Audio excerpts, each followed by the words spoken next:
Hey guys, I got this 2016 Ram here, and the customer's concern is that the vents aren't really blowing very good. So with the fan on full, it blows a little bit, but not very much. Now, backstory on this truck, it is a farm truck, and it gets towed behind a tractor a lot. And I see this quite often. I live around a bunch of farmland and stuff like that, so we get these trucks that come in all the time into town, and what we find is the heater core will actually plug up full of dirt and hair and all kinds of debris and stuff that gets sucked in from the outside, because a bunch of these trucks didn't come with a cabin filter when they were built in the factory. It just wasn't an option. I don't know if it was all of the trucks, like all of these Ram 1500s, or if it was just select ones. Maybe the higher trim models came with a cabin filter.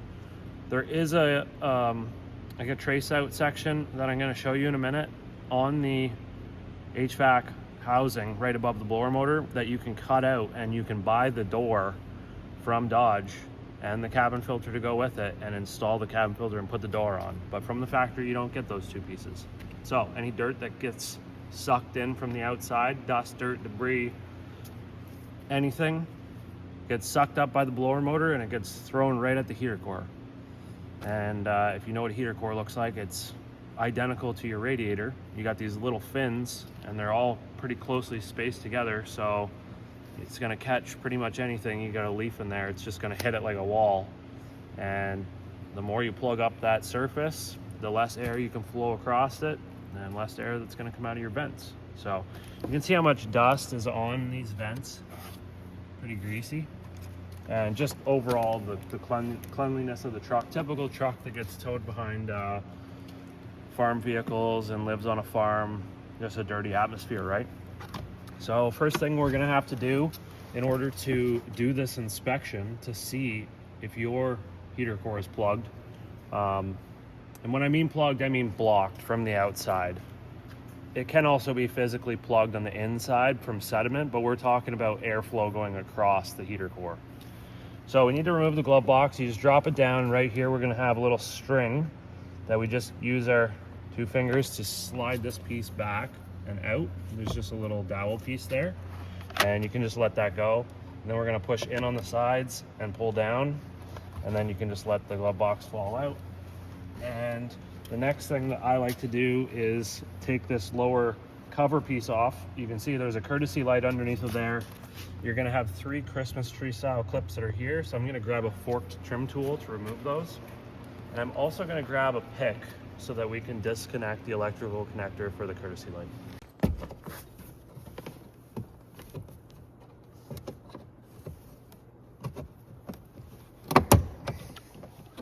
All right, one there. One in the center, and one over here. Here's our courtesy light. You'll see there's a little square tab that sticks out right here. So just push in on that and then lift up on the connector.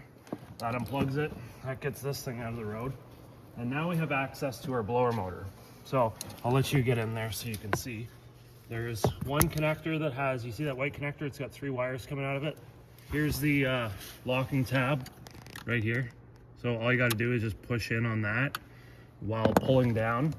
This thing can be a little bit of a pain. So now that that's out, we need an 8mm socket, and there's 3 screws that are also Torx on the center. And you could also use a flathead. They're like a multi-fit screw, but there's 3 of them. So I'm gonna go get my little impact drill with an 8mm socket. We'll buzz those out.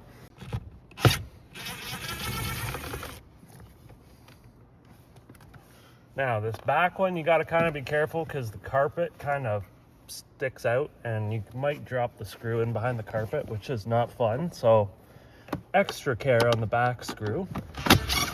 Take this side screw out next, and then I always leave the screw that's closest to us last because it's the easiest, and if you drop it, it's not a big deal.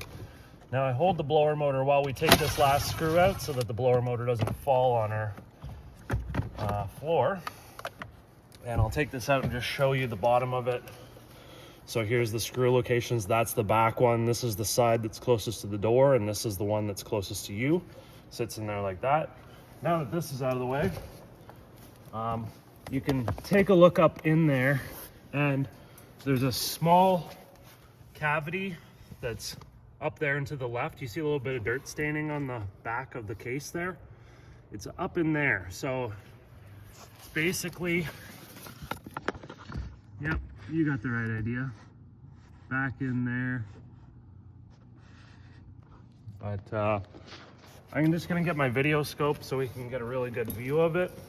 And that's probably the best way to do it. The heater core isn't too far back. You can reach through and actually feel it with your hand. It sits, I think it's sort of on an angle like this, and there's something that's like half in the way. So it's the way that the airflow kind of comes in is like the blower motor's here, and the back of the case is flat, and then it kind of like curves around like this. So you can only really see just like this portion of it unless you get a video scope to like go and look around this half of the heater core, if that makes sense. You might be able to use a mirror and a flashlight. I might grab one just to see if we can, but let me get the video scope. We'll take a look at this thing. Here. Can you guys see that? You see that grid that's in there? The reflection off the mirror? That's your heater core. You see all the dirt that's in it? All those fins should be super clean for air to pass through. But it's full of dirt. So we're gonna stick the video scope in there just to get an extra good view. All right, so there it is. You can see just how much dirt has accumulated on that thing, because the cabin filter isn't there to catch any of the dirt. So it literally just gets sucked into the fresh air inlet. The blower motor just blows it right at that heater core, and then it just plugs up, turns into a wall of dirt. No air can get past it, and then you have no airflow. Now, what I want to show you next is where the cabin filter is located. So you see the customer decided that they were just going to put a cabin filter in themselves. I'm guessing, unless they might have had somebody try to install it and did a hack job, but there's the cabin filter. Now, there's normally just like a rectangular slot. It's plastic, but it'll be one solid piece that you can't open. That's the way they come. And then you have to actually either do it yourself or have somebody do it, where they just cut that out where the line is on the box. And like I say, there's actually a door that you can buy from Dodge and install it. It'll clip in.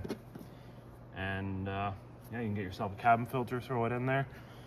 Well, when I worked at the dealer, I always tried to sell people the cabin filter upgrade, but some people thought it was a scam. But I tell you, it's totally worth the $50 or whatever it costs to do it, because doing this job, you got to pull the whole dash out. Then you got to take the HVAC box out to the bench. Then you got to split that in half. And in order to do all that stuff, you got to recover the refrigerant, because you have to disconnect the air conditioning lines. You got to drain the coolant, because you got to take the heater core lines off.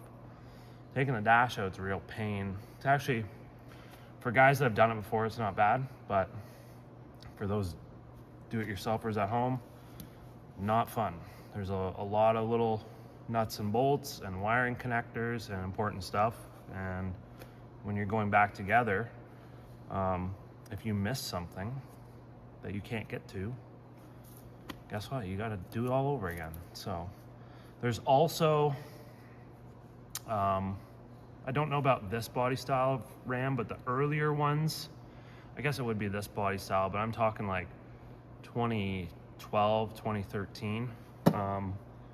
The HVAC actuators, there's one that's located on the back of the box, and it is right snug up against the firewall, and that's the time to replace it. So I'm not 100% sure if these trucks have them, but if you decide to take your HVAC box out to replace the heater core, I recommend putting new actuators in the HVAC box, because then it's all out in the open.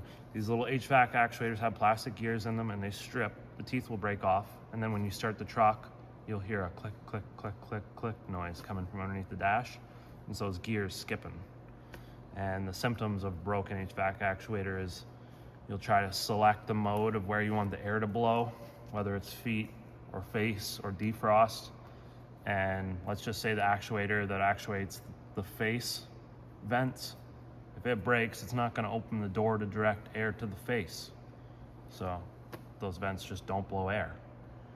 So it kind of goes hand in hand with, you got to check things out. Whether if your heater core looks nice and clean and you still don't have air blowing out of the vents, you probably have a broken actuator. There's a good chance you probably got a broken actuator. So thought I'd just fill you in with a little bit of information. If you liked the video, give it a thumbs up. Got any comments or questions, throw them in the comment section. Subscribe for more content. As always, we got tons and tons of videos. Keep on learning. We'll see you in the next one.